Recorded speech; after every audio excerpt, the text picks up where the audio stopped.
We're on the floor. We're starting to get ready to go see some of the patients in their rooms. Hello. What we do is we knock on the door. We ask if they'd like the therapy dogs to come visit.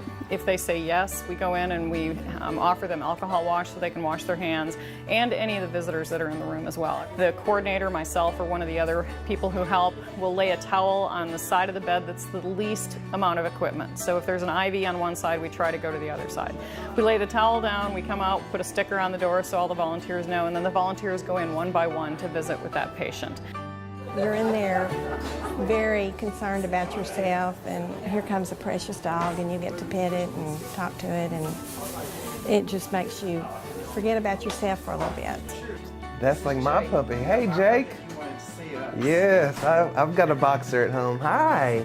They get bad news every single day, and so when we can give them something good, it makes all the world to them. Especially for people who've been in here for a while. You need to be able to smile every once in a while, you know? Perks it up for you. Well, I sure do appreciate y'all.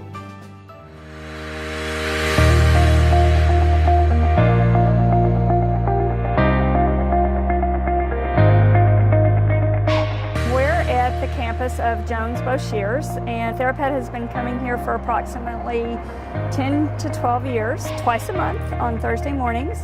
We visit approximately 80 to 100 students with varying disabilities. A lot of the children are autistic and just they cannot socially communicate in the same ways that you and I do, so they can communicate with the dog in different ways. So just even as simple reaching out and touching the dog is huge for a lot of these children, or even throw the ball for the dog. Yay! It gives the child a voice. A lot of children, they're very tactile, very sensitive, tactile sensitive to things. So touching the dog's soft fur, and they do that with their hands and their feet. A lot of children won't touch with their hands, but they enjoy touching with their feet. We're working on range of motion. If you're working on a patient that is cognitively impaired, you're wanting them to use their words, ready, set, go.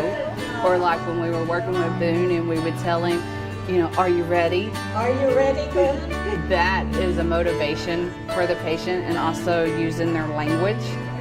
If we have a patient who has had a stroke and they're learning how to use that affected limb again.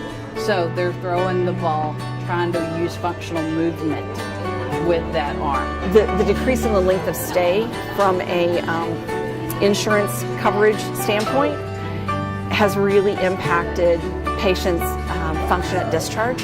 So they used to stay longer. They would be at a higher level when they went home. Now we've got to try to reach that higher level in a much shorter period of time. So if we can use the animals to do that, it can only be good for the patient. So I can't think of a time that it's been a negative experience for a patient to be involved in animal-assisted therapy. It's just not a bad thing. It's always useful.